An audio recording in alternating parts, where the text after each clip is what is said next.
ভারতের সাথে আমাদের নেগোসিয়েশন করা উচিত কিনা এই যে বিদ্যুৎ স্থাপন এর জন্য, নাকি বিকল্প রাস্তা দেখা উচিত?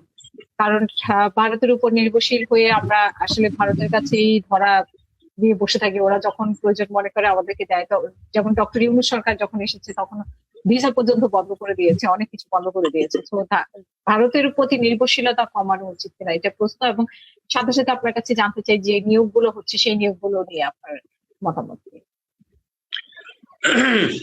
দেখুন, নেপালের যখন রাজতন্ত্র বিলীন হলো, এরপর যখন তারা নতুন করে সংবিধান রচনা করতে গেল, তখন ইন্ডিয়া দুইটা শর্ত দিছিল যে দুইটা প্রভিশন ঢুকাতে হবে। নেপাল সেটা বেঁকে বসলো, নেপাল সেটা এগ্রি করে নাই। ইন্ডিয়া তখন 6 মাস সাপ্লাই বন্ধ করে দিত। আপনি দেখেন ইন্ডিয়া কত বড় সাপ্লাই চেইন ছিল নেপালে, যে চাল ডাল থেকে শুরু করে সবকিছুই নেপালে রপ্তানি করতো ইন্ডিয়া।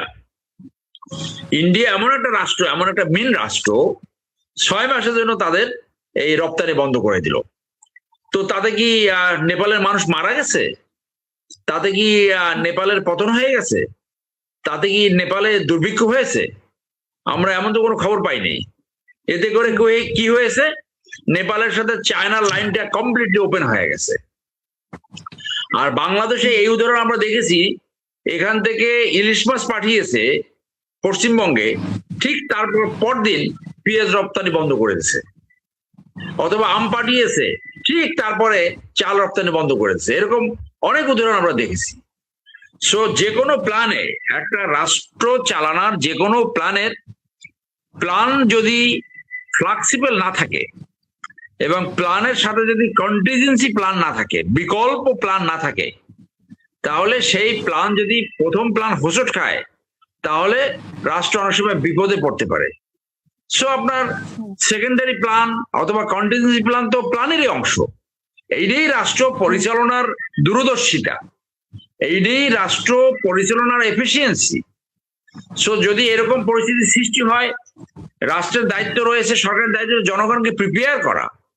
মনে করেন পেঁয়াজের মতো দক্ষিণ আফ্রিকায় এরকম একটা দুষ্ট ব্যবসায়ী, এই যে বসুন্ধরার মতো আর কি, তো এই কোনো একটা জিনিসের দাম কন্টিনিউয়াসলি বাড়াচ্ছিল। তখন একজন অত্যন্ত স্বনামধন্য গ্রহণযোগ্য লোক উনি আহ্বান জানালো যে আমি 7 দিন, উদাহরণস্বরূপ মনে করেন পেঁয়াজি ধরেন, যে আমি আগামী 7 দিন পেঁয়াজ তরকারিতে ব্যবহার করব না। তো জাতির অনেকেই সেটা আমরা অনুসরণ করলো। তো পেঁয়াজ হলো পচনশীল, যে পেঁয়াজ তারা রপ্তানির জন্য উৎপাদন করে, সেটা যদি তারা রপ্তানি করতে না পারে, সেটা তো পচে যাবে। তো আপনি দেখবেন যে কিভাবে বাধ্য হয়।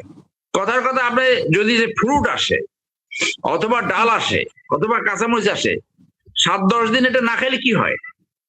কিন্তু বাঙালি চরিত্রের আবার একটা অংশ আছে যেটা দেখে যে একটু ঘাটতি পাচ্ছে, ওইটার উপরে এমন আকর্ষণ সৃষ্টি হয়। তো এটাও মোটিভেশন করে, আপনার নিয়ন্ত্রণ মোটিভেশন করলে হয়তো মানুষ সেটা গ্রহণ করবে। একটা সাইকি হইলো, হঠাৎ করে দেখে কোভিড এর সময় কি হলো, আপনার কোন গুডস পায় না না পায়, কোন জিনিস পাবে না না পাবে, এক একজনে 2-3 মাসের জিনিস ইয়া করলো, আপনার বাজার করে ঘরে রাখলো।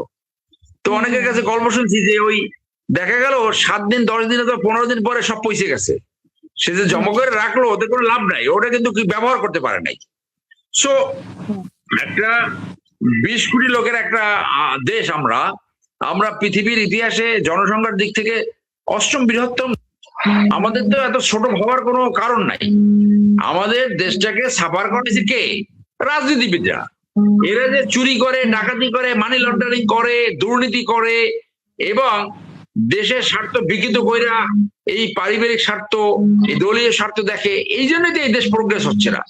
অর্থাৎ একটা দুর্বল নেতৃত্বের, একটা খারাপ নেতৃত্বের যে একটা ভিসিয়াস সার্কেল সৃষ্টি হয়েছে, সেইখান থেকে বাংলাদেশ ঘুরে দাঁড়াতে পারছে না। এই যে পরিবারতন্ত্রকে ক্রনিক ক্যাপিটালিজম, এখান থেকে তো সরে দাঁড়াতে পারছে না। সেই জন্য যে ইন্ডিয়া একটা জিনিস বন্ধ করলেই বাংলাদেশ অচল হয়ে যাবে, পরিস্থিতি সেরকম না। বাংলাদেশ তো চাল বার্মা থেকেও আমদানি করে, থাইল্যান্ড থেকে এবং প্রয়োজন মতো জাপান থেকে আমদানি করবে। সো এই প্ল্যান একটা সরকার যদি আপনি সফলভাবে চালাতে চান, তাহলে এই প্ল্যান তো অবশ্যই থাকতে হবে।